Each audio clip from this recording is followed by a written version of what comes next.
다시 오실 주님을 바라보며 요한계시록 말씀을 함께 나누게 됩니다. 요한계시록은 처음부터 끝까지 예수 그리스도에 대한 책입니다. 요한계시록 1장 1절의 말씀에 예수 그리스도의 계시다라는 말씀으로 시작을 합니다.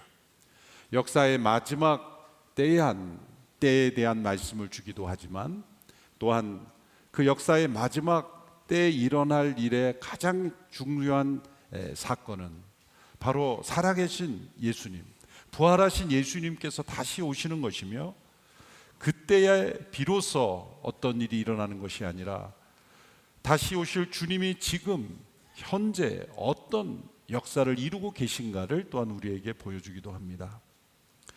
계시록에서 주목할 것은 예수님 혹은 그리스도, 우리가 자주 부르는 명칭이 나타나기보다 어린 양이라는 호칭이 대부분 등장한다는 것입니다. 정확하게 표현하면 죽임 당하신 어린 양입니다. 죽임 당하신 어린 양이 하나님의 구원 계획을 이루심으로써 하나님의 나라를 완성하신 이야기를 기록하고 있는 것입니다. 죽임 당하신 어린 양을 통해 우리에게 주어진 이 하나님의 은혜가 얼마나 큰 것인지를 우리가 다시 기억하면서 우리가 살아가는 이 세상에서 우리가 어떻게 살아야 할지를 말씀하고 있는 것입니다. 오늘 본문 14장에 보면 어린 양이 시온산에 서 있고 14만 4천 명이 함께 서 있다고 말씀하고 있습니다. 14만 4천 명은 어느 이단이 말하는 것처럼 구원받은 사람들의 문자적인 숫자가 아닙니다. 이것은 12의 자승의 숫자로서 완전한 수를 의미합니다. 그것은 완전히 구원받은 모든 성도들을 의미하는 상징적인 숫자입니다. 그것은 이 땅에서 어린 양 예수 그리스도로 구원받고 그리고 사단과 싸워 이긴 승리한 교회 공동체를 의미하는 것입니다. 그들의 이마에 어린 양의 이름과 그분의 아버지의 이름이 쓰여 있다고 했습니다. 이마에 이름이 쓰여져 있다는 것은 소속을 의미하죠. 정체성을 의미합니다. 그들이 왜 그곳에 있는가를 설명해 주는 것입니다. 그런데 특이한 것은 어린 양의 이름과 그분의 아버지의 이름이 함께 두 분의 이름이 기록되어 있다는 겁니다. 그것은 어린 양의 정체를 설명해 주는 겁니다. 그 어린 양이신 그분은 하나님과 동등된 분이라는 것을 보여줍니다. 더 나아가 요한계시록에서는 그 어린 양께서 하나님의 보좌를 함께 공유하시는 분, 하나님의 보좌에서 함께 통치하시는 주님으로 곳곳에서 나타나고 있습니다. 요한계시록 3장 21절에 보면 내가 이긴 후에 내 아버지와 함께 그분의 보좌에 앉은 것 같이 라고 했습니다. 또 요한계시록 7장 17절에도 보좌 가운데 계신 어린 양이라고 했습니다. 하나님과 동등하신 분, 곧 삼위일체 하나님의 한 분, 한 위격이신 그분이 왜 어린 양이십니까? 어린 양은 동물 중에서도 참 유약한 동물 아니겠습니까? 보통 학교나 어느 단체의 마스코트를 정할 때 대개 동물을, 상징적인 동물을 정하라고 하면 어떤 동물을 정합니까? 강한 동물을 정하지 않습니까? 사자나 호랑이, 독수리, 매, 말, 그렇게 코뿔소든지, 코뿔소는 제가 있는지 모르겠습니다. 대개 학교의 마스코트는 강한 동물입니다. 그렇죠? 승리하고 정복하고. 전 세계 학교에서 양을 마스코트로 삼은 학교가 있는지 아십니까? 제가 알기로는 없습니다. 단체도 마찬가지죠. 전 세계에서 유일하게 양을 마스코트로 삼은 단체가 있습니다. CGN 양순이. 우리 CGN은 어린 양이 마스코트예요. CGN을 제외하고는 어떤 학교나 단체도 양을 마스코트로 삼지 않습니다. 왜일까요? 연약한 동물이기 때문입니다. 강한 동물에게 잡혀먹는 약한 동물이기 때문입니다. 그런데 왜 하나님이신 그분이 어린 양으로 나타났습니까? 그리고 왜 죽임당했습니까? 힘이 없고 유약해서 그렇게 된 것이 아닙니다. 정반대로 모든 능력과 지혜가 있는 분이기에 자발적으로 희생되어 죽임당한 것입니다. 요한계시록 5장 5절 6절의 말씀을 보십시오. 제가 읽겠습니다. 그러자 장로들 가운데 하나가 내게 말했습니다. 울지 말라. 유다 지파의 사자 다윗의 뿌리가 승리했으니 그 책과 그 7인을 열 것이다. 또 나는 보좌와 내 생물과 장로들 가운데 어린 양이 서 있는 것을 보았는데 죽임을 당했던 것 같습니다. 그가 7뿔과 7눈을 가지고 있으니 이 눈들은 온 땅에 보냄을 받은 하나님의 7영입니다. 이 어린 양의 본래 정체를 설명하는 말씀입니다. 그 어린 양은 사자라는 것입니다. 유다 지파의 사자이다. 7뿔과 7눈을 가지고 있다. 7뿔은 전능한 완전한 능력을 의미하고 7눈은 완전한 지혜를 의미합니다. 완전한 능력과 완전한 지혜를 가지신 왕인 사자신 분입니다. 우리에게 어린 양으로 나타나 죽임당한 그분의 본래 정체는 완전한 능력과 지혜를 가지신 사자라는 것입니다. 그 사자이신 분이 어린 양이 되신 겁니다. 가장 강하신 분이 가장 연약한 존재가 된 것입니다. 사자의 권세를 가지신 분이 죽임당함으로 우리를 구원하신 겁니다. 그 완전한 능력과 지혜를 가지고 스스로 자신을 희생하심으로써 우리의 죄를 대속하시고 대적자들을 정복하심으로 하나님 나라를 이루신 것입니다. 죽임당하신 어린 양, 그분은 사자 같으신 분입니다.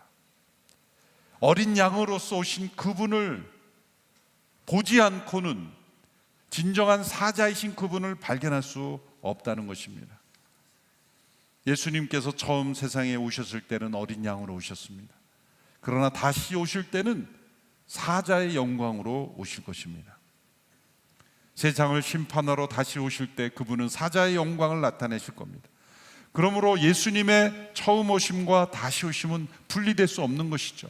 어린 양으로 오신 그분이 곧 사자이신 분이고, 사자로 나타나신 분이 곧 계시록에 나타난 대로 죽임당하신 어린 양이기 때문입니다. 사자와 어린 양과 사자는 분리될 수 없는 것입니다. 현재는 사자의 영광이 가리워져 우리가 믿음과 복음의 시각에서만 그 영광을 보지만 다시 오실 때는 그 영광이 밝히 드러나게 될 겁니다. 유명한 크리스천 문학가인 C.S. 루이스가 쓴 나니아 연대기라는 책이 있죠. 그 시리즈는 C.S. 루이스가 성경의 복음을, 성경의 이야기를 어린아이들에게 동화로서 먼저 알려주기 위해서 성경의 모티브를 가지고 쓴 동화입니다. 가장 먼저 쓰여진 동화면서 가장 유명한 작품이 사자와 마녀와 옷장이라는 작품이죠.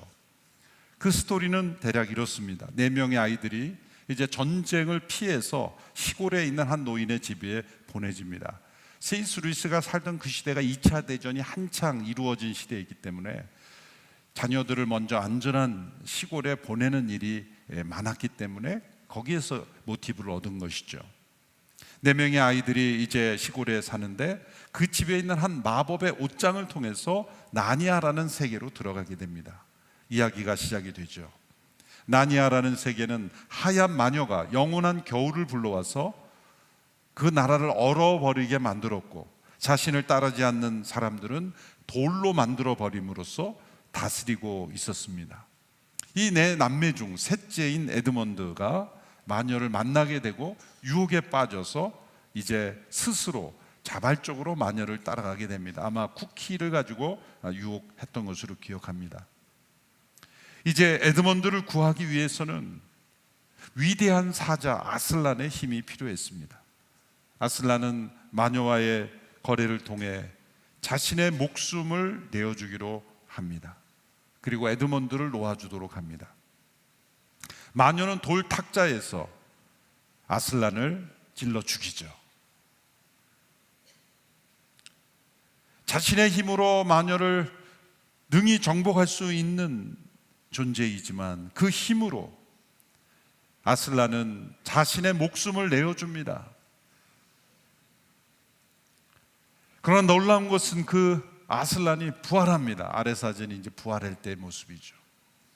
이 아슬란의 죽음, 그 모습 마치 어린 양이 유약한 존재로 죽임당하는 모습이고, 그리고 다시 살아나서 이제는 죽음에서 일어난 그 아슬란이 에드먼드를 구하고, 그리고 내 아이와 그 나니아의 사람들과 함께 힘을 합하여 이 마녀를 무찌르고 마녀에게서 그 나니아를 되찾는 이야기입니다.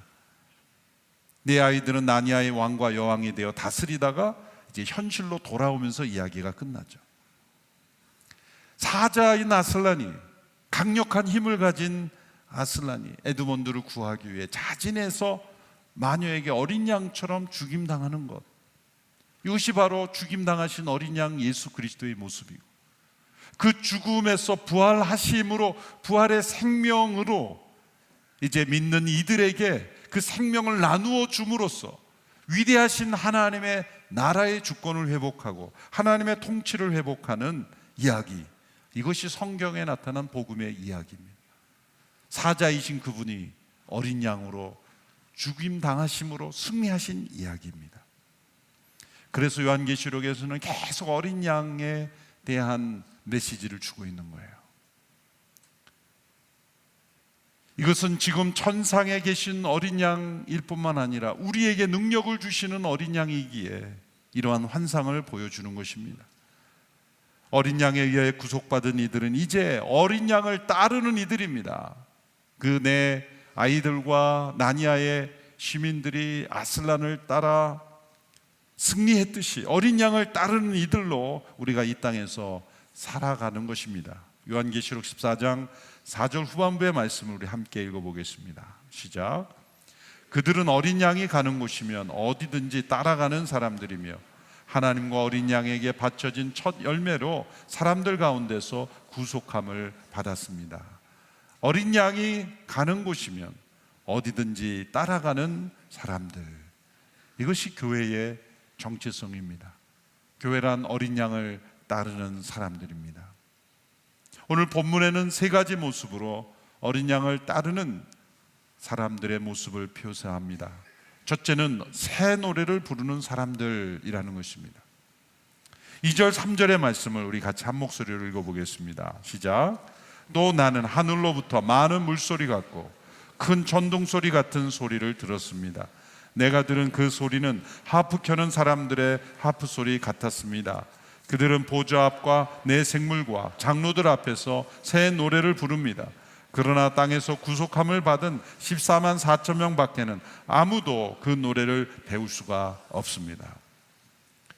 어린 양에 의해 구속받은 14만 4천 명 외에는 아무도 그 노래를 배울 수가 없다. 그 노래가 무슨 노래인지 알 수도 없고 배울 수도 없다는 것입니다.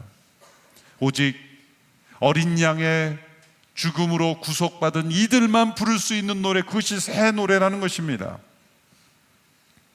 이 노래가 큰 천둥소리 같고 많은 물소리 같다 그랬습니다. 모든 시대에 구속받은 모든 이들, 각 나라와 족속과 백성과 방언에서 셀 수 없는 큰 무리가 부르는 노래이기에 이렇게 많은 물소리가 같고 천둥소리와 같다는 것입니다.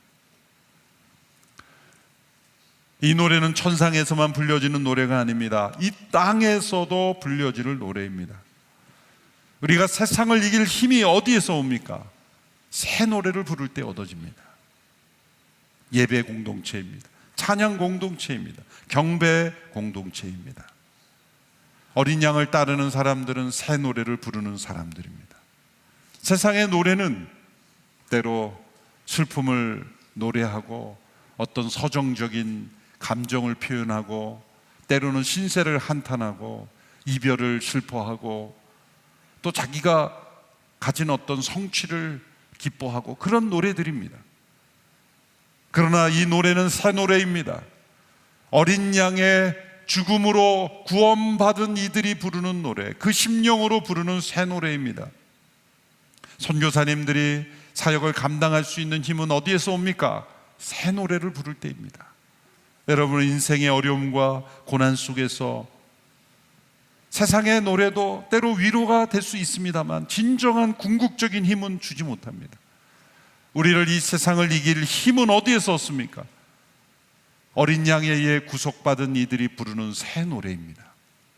이 새 노래의 내용이 요한계시록 5장 9절 10절에서 이렇게 나옵니다. 제가 읽어보겠습니다. 그들은 새 노래를 부르며 말했습니다. 주는 그 책을 주의 인들을 떼기에 합당하십니다. 이는 주께서 죽임을 당하심으로 주의 피로 모든 족속과 언어와 백성과 나라들로부터 사람들을 하나님께 구속해 드리셨고 그들로 우리 하나님께 나라와 제사장들이 되게 하셨으므로 그들이 땅 위에서 왕노를 하게 될 것입니다. 새 노래의 주제는 하나님의 주권의 회복입니다. 하나님의 통치의 회복입니다. 원수 대적을 이기시고 승리하신 하나님께 대한 찬송입니다. 하나님의 주권에 도전하고 대적하는 이들을 정복하시고 승리하시며 우리도 또한 그 승리를 나눌 수 있도록 하신 것을 기뻐하는 노래입니다. 새 노래를 부르는 이들은 그러므로 세상을 이기는 승리를 기뻐하는 것입니다. 두 번째, 어린 양을 따르는 이들은 흠없는 사람들이라고 표현했습니다. 거룩한 백성들이라는 것이죠. 14장 4절 전반부와 5절의 말씀으로 연이어서 우리 함께 읽어보겠습니다. 시작. 그들은 여자들로 더불어 자신을 더럽히지 않은 사람들이니 이는 그들이 정절을 지켰기 때문입니다. 5절. 그들의 입에서 거짓을 찾을 수 없으니 그들은 흠없는 사람들입니다. 자신을 더럽히지 않고 흠이 없다는 것은 죄가 없다는 뜻이 아니라 어린 양의 죽음으로 죄사함을 받았기 때문입니다. 어린 양의 죽음이 어떤 죽음인가? 우리 모든 죄인들이 담당해야 될 하나님의 진노와 심판을 대신 담당하신 죽음인 것입니다. 그러면 하나님은 우리를 흠 없는 자로 간주하시는 겁니다. 어린 양의 죽음으로. 우리가 죽어야 될 그 죽음을 어린 양이 대신 담당하셨기에 우리에게 흠없다 하시는 선언을 주신 겁니다. 값없이 의롭다함을 받은 것이죠. 요한계시록 7장 13절 14절에 이렇게 나와 있습니다. 후반부에 보시면 이들은 14절입니다. 큰 환난으로부터 나오는 사람들인데 그들은 어린 양의 피로 그들의 옷을 씻어 희게 했습니다. 어린 양의 피로, 붉은 피로 씻었는데 그 옷이 희게 되었다는 겁니다. 이것은 어린 양의 죽음으로 흘려진 그 보혈이 우리의 죄를 사하시는 보혈이며 그 피가 우리의 죄의 대가로 흘려진 것이므로 우리를 흰 눈처럼 희게 여기시며 우리를 의롭다 하신 하나님의 선물을 가리키는 것입니다. 이렇게 어린 양의 보혈로 의롭게 된 이들은 자신을 더럽히지 않습니다. 그 은혜를 입은 사람들은 정절을 지킵니다. 14장 4절에서 여자들과 더불어 자신을 더럽히지 않았다라는 것은 이 요한계시록에서 큰 음녀로 표현되는 바벨론, 그것은 로마 제국과 같이 황제를 숭배하고 이 세상에서 하나님을 대적하는 그런 스스로 자신을 높이는 그러한 이들로 인해서 자신을 더럽히지 않았다는 거죠. 물론 이 세상에 더럽고 음란하고 악한 세상에서 자신을 지키는 것도 포함되어 있는 것입니다. 왜입니까? 우리는 신랑 되신 그 어린 양의 신부이기 때문입니다. 신부는 정결해야 합니다. 정결을 지킨 자여야 합니다. 값없이 의롭다함을 받은 이들은 의롭다함을 받은 그 은혜 가운데 자신을 더럽히지 않습니다. 정결합니다. 거룩합니다. 이것이 우리의 능력입니다. 세 번째로 어린 양을 따르는 이들은 죽기까지 인내하는 사람들입니다. 오늘 본문 14장 12절 그리고 12장 11절의 말씀을 연이어서 함께 읽겠습니다. 시작. 성도들의 인내가 여기에 있다. 그들은 하나님의 계명들과 예수에 대한 믿음을 지키는 사람들이다. 12장 11절. 그들은 어린 양의 피와 그들이 증언하는 말씀으로 인해 그를 이겼고 죽기까지 자기 목숨을 아끼지 않았다. 어린 양을 따르는 이들은 어린 양이신 그분이 죽기까지 인내하심으로 하나님의 구원 계획을 이루신 것처럼 죽기까지 인내함으로써 하나님의 뜻을 이루는 삶을 사는 것입니다. 우리 선교사님들이 선교지에서 가장 요구되는 것은 무엇일까요? 인내이죠. 하루하루 그곳에서 살아가는 것, 그것 자체가 인내입니다. 잠시 며칠 여행하는 것도 힘든 지역에 매일매일 그곳에서 살아가는 것, 믿음의 인내입니다. 때로 핍박이 있고 때로 고난과 환난이 찾아올 때는 더 큰 인내가 필요한 것이죠. 왜 요한계시록에서 성도들의 믿음의 인내를 말하는 것일까요? 요한이 밤모섬에서 이 환상을 보고 계시록을 쓸 때는 도미티안 황제, 로마 황제가 자신을 신으로 숭배하도록 강요하던 시대였습니다. 로마의 황제를 퀴리오스 주님이라고 부르지 않으면 죽여버리는 그런 끔찍한 시대에 그리스도인들은 아니요, 로마 황제가 아니라 예수님이 나의 주님이시오 라고 고백해야만 했습니다. 성도들은 그러한 시대에 믿음으로 인내해야 했습니다. 사랑하는 가족, 사랑하는 성도들, 사랑하는 친구들이 신앙의 고백이라는 한 가지 이유 때문에 죽어갈 때 그들은 인내해야만 했습니다. 믿음을 끝까지 지키는 인내입니다. 자신들이 만난 어린 양 예수 그리스도, 그분의 피로 구속받은 이들은 자기 목숨을 아끼지 아니하고 끝까지 믿음으로 인내했습니다. 그래서 13절에서는 주 안에서 죽는 사람들이 복이 있다라고 말씀했습니다. 그렇게 믿음을 지키다가 죽임당한 사람들을, 세상 사람들을 볼 때는 바보 같은 사람들이다라고 말할지 모르지만 요한계시록에서는 복이 있다라고 말씀했습니다. 이 땅에서 아무런 고난 없이 평안하게 살다가 주님을 만난 사람과 이 땅에서 주님의 증인으로서 믿음의 인내를 지키며 살아가는 사람들이 만나는 죽음은 다른 것입니다.